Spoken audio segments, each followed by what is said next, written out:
हे विचार आवडले असल्यास लाईक करा, शेअर करा आणि मशाल न्यूज नेटवर्क हे चॅनल सबस्क्राइब करा। बिगर आदिवासींना न्याय मिळण्यासाठी या निर्धार सभेसाठी या ठिकाणी उपस्थित असलेले आमचे विधिमंडळातील सहकारी भिवंडी ग्रामीणचे आमदार सन्माननीय शांतारामजी मोरे साहेब, परखड आणि ज्येष्ठ पत्रकार शरदजी पाटील साहेब, या बिगर आदिवासी लढ्यासाठी त्यांनी प्रमुख भूमिका सर्वप्रथम घेतली असे आमचे काशीनाथजी तिवरे साहेब, व्यासपीठावरील सर्व बिगर आदिवासी समाजाची मंडळी, समोर बसलेले माझे सर्व ओबीसी बिगर आदिवासी बांधव भगिनी, समोरून नुकतंच ज्यांचा प्रवेश होत आहे ते कुणबी समाजाचा बुलंद आवाज सन्माननीय विश्वनाथजी पाटील साहेब, उपस्थित पत्रकार मित्र बंधू आणि भगिनींनो, शरद पाटील साहेब,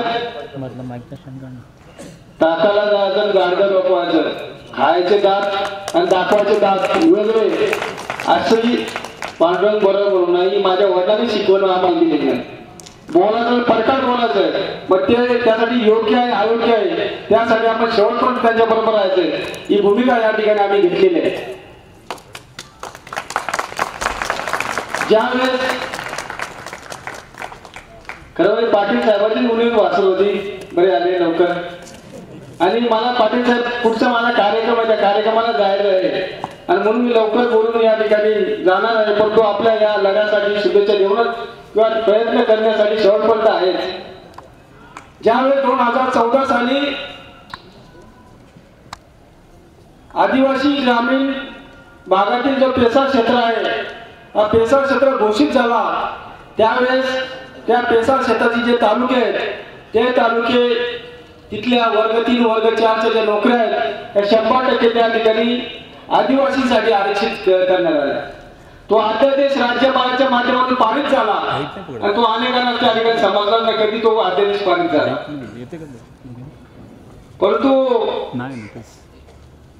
एकदा गोष्ट चूक झाली की ती दुरुस्त करायला बरीचशी वेळ लागते। तो अध्यादेश झाल्यानंतर 3 महिन्यात विधानसभेच्या निवडणुका लागल्या आणि तो अध्यादेश त्यावेळेस दुरुस्त झालाच नाही। 100% जेव्हा आदिवासी आरक्षण या पेसाच्या माध्यमातून तो अध्यादेश झाला, निवडणुका लागल्या आणि संपूर्ण अनेक गावात निवडणुकावर त्यावेळेस विधानसभेला बहिष्कार झाला। मोरे साहेब त्याला साक्षीदार आहे, आमच्या मतदारसंघात अनेक गावांना त्या ठिकाणी बहिष्कार झाला। आम्ही निवडणुकीत जायचो मत मागायला, आम्ही फेस उमेदवार, परंतु तरी सुद्धा कोणालाच गावात घुसून द्यायला नाही, बाहेरून आमची हकालपट्टी व्हायची। शेवटी उद्रेक आहे, या पालघर जिल्हा, असं पालघर जिल्ह्याचा प्रामुख्याने वाडा तालुका आणि ठाणे जिल्ह्यातील शहापूर तालुका, शहापूर तालुक्याची लोकसंख्या 36% आदिवासी आणि 64% बिगर आदिवासी। वाडा तालुक्याची लोकसंख्या 47% बिगर आदिवासी आणि 53%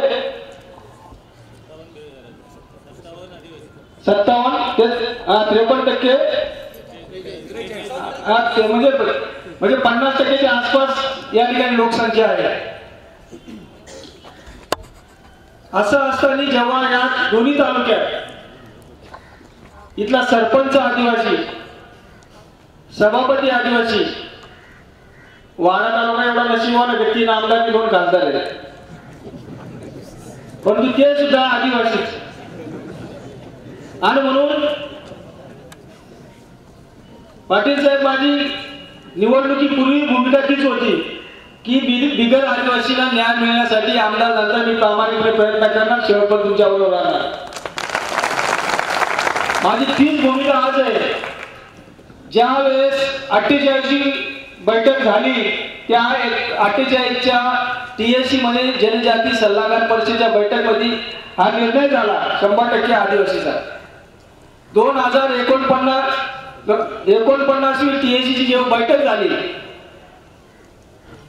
4 मार्च 2016, त्या जनजाती सल्लागार परिषदेचे अध्यक्ष, मुख्यमंत्री, उपाध्यक्ष, आदिवासी विकास मंत्री आणि त्या समितीचे सर्व सदस्य, आदिवासी 24 आमदार, 25 आमदार आणि 4 खासदार, त्या पहिल्या सभेमध्ये पहिली जेव्हा बैठक झाली 49वी बैठक काशीनाथी तीव्र चर्चेचा प्रोसिजर मला आणून दिलं. त्यावेळेस हा सर्वप्रथम मुद्दा मी त्या ठिकाणी एकमेव आदिवासी आमदारांनी त्या मुद्दा उपस्थित केला की सर्वच पद जेव्हा आदिवासीला असतात, सरपंचापासून, सभापतीपासून, आमदारीपासून, तरी सुद्धा बिगर आदिवासी त्या तालुक्यातील त्यांना स्वीकारलं. परंतु जेव्हा त्यांच्या रोजीरोटीचा प्रश्न निर्माण होतो आणि त्याच्या 100% नोकऱ्या खेचून जातात, तेव्हा त्यांचा खऱ्या अर्थाने उद्रेक होतो आणि याच्या सुधारणा झाली पाहिजे ही भूमिका मी त्या TACच्या बैठकमध्ये मांडली. आणि त्यावेळेस तिथल्या प्रोसिडिंगला म्हणजे आदिवासी विकास मंत्र्याचे PS BB ठाकरे साहेब होते. त्यांना विचारा की त्यावेळेस ती भूमिका कोणी त्या ठिकाणी मांडली.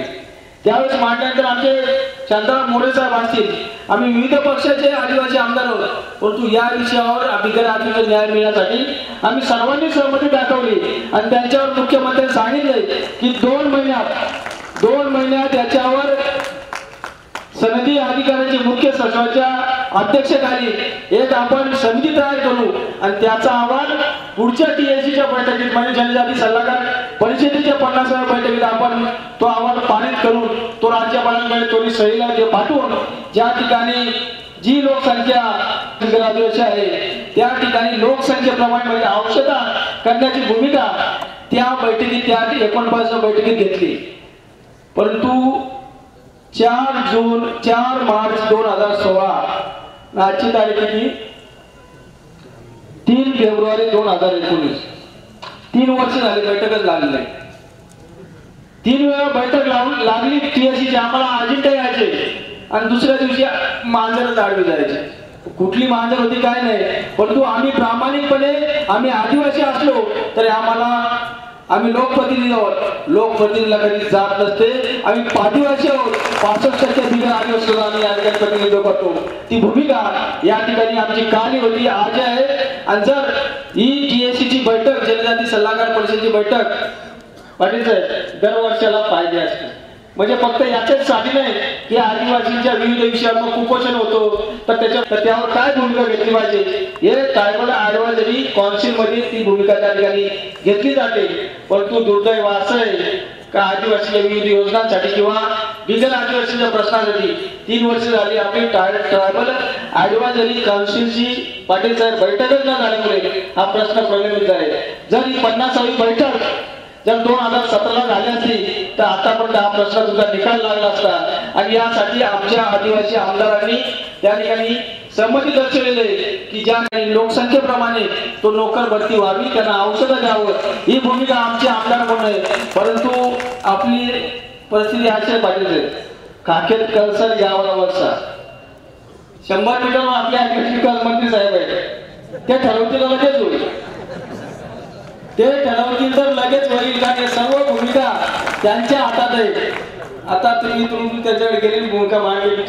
मी त्यांना सांगितलं साहेब हा प्रश्न तुमच्या मतदारसंघात आहे, त्यांची पण वाड्या मतदारसंघात गाव येतात त्यांच्या मतदारसंघात. तर ही भूमिका स्पष्टपणे मुख्यमंत्री तर क्लिअर बोलतायत, परंतु मुख्यमंत्री बोलतात त्यांची तब्येत आजारी आहे म्हणून आपली TACची बैठक लागत नाही. 3 वर्षे झाली आज बैठक लागत नाही. काहीतरी कारण देऊन फक्त निवडणुकीचा आचारसंहिता लागण्याची या ठिकाणी सरकार वाट बघतंय. आणि म्हणून आमदार म्हणून विरोधी पक्षात असलो तरी प्रामाणिकपणे मी तुमच्या बरोबर आहे. मी माझी स्पष्ट भूमिका त्या ठिकाणी मांडलेली आहे. आणि या भूमिकेने मुख्यमंत्र्यांनी आदिवासी विकास मंत्र्यांनी त्या ठिकाणी अनुसूचित जनजाती सल्लागार परिषदेची तात्काळ बैठक घेऊन हा प्रश्न सोडवावा यासाठी मी प्रामाणिकपणे सांगतो. कोणी राजकारण करू नये. लोकांचा प्रश्न सुटल्याची मतलब आहे, त्यांना रोजीरोटीचा प्रश्न आहे, त्यांचे संसार उद्ध्वस्त होण्याची वेळ आलेली आहे. आज आमचा एखादा तरुण BA BEd MA होतो, कुठं शिक्षक लागला असा वडिलांना आशा असते, परंतु 4 वर्ष झाली ती आशा आता मावळीत चाललेली आहे. नोकरी नाही तर आमच्या तरुणाला कोणी छोकरी पण देत नाही, अशी परिस्थिती या ठिकाणी झालेली आहे. आणि म्हणून पाटील साहेब बिगर आदिवासी समाज 4-5 वर्षापासून कोर्टात न्यायालयात त्या लढाई लढतो. आणि मग ज्या पण नोकऱ्या आहेत त्या नोकऱ्या न्यायालयात त्या ठिकाणी आपलं प्रकरण प्रलंबित असल्यामुळे आदिवासींना नोकरी मिळत नाही आणि बिगर आदिवासींना नोकरी मिळत नाही. दोन्ही समाजाचे या माध्यमातून नुकसान झालेलं आहे. आणि म्हणून खऱ्या अर्थाने ठाणे आणि पालघर जिल्ह्यात जी बिगर आदिवासी झळपुडं बसलेली आहे तर ती आपल्या तुमच्या भिवंडी ग्रामीणमध्ये तिकडे शहापूर मतदारसंघात आणि इकडे विक्रमगडच्या मतदारसंघात आणि हे तिन्ही आमदार याच वाडा तालुक्यातले आहेत. म्हणजे याच वाड्याचे 3 भाग या ठिकाणी झालेले आहेत. दुर्दैवाने आपल्या जवळच हा निर्णय अजून या ठिकाणी होत नाही. तेव्हा आपण सर्वांनी या गोष्टीचा या पुढच्या काळात विचार केला पाहिजे. परंतु या लढ्यासाठी एक आदिवासी आमदार असून बिगर आदिवासी लढ्यासाठी मी शेवटपर्यंत तुमच्या बरोबर आहे. पुन्हा एकदा तुमच्या या चाललेल्या आंदोलनाला मी शेवटपर्यंत पाठिंबा देतो. जय हिंद, जय महाराष्ट्र.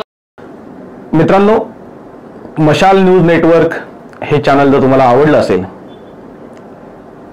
तर हे चॅनल सबस्क्राईब करा.